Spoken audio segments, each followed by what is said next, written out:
of something, right? We're going underway right now in a real way, right there.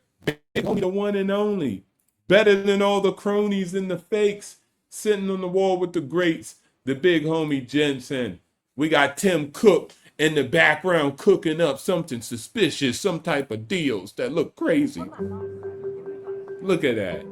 It's a gorgeous thing when you can have all these different types of entrepreneurs and CEOs downrange getting it done. Look, we got Elon Musk, we got Tim Cook down there. What do y'all think they cooking up? What kind of deals? Right?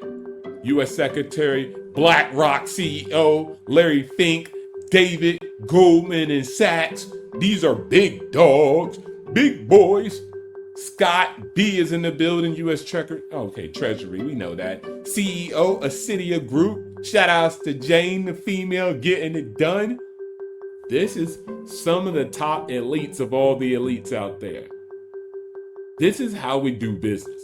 I've never seen something like this. I don't care who did it. If Biden would have done it, it would have been dope too.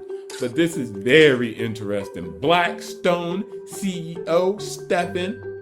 Now, Bitcoin, big homie, Eric Trump. Now, a lot of people just would have hated, period, because they don't like these money interests being entangled in politics. But of course, China was elated. China was excited. Shout out to the big homie, the president, the one and only. But I'm super excited. I think it's good news. I'm not a hater. I love diplomacy. I love when it happens like this. I mean, come on, this is in our best interest. At the end of the day, we're unlocking money, folks. Stream is slow.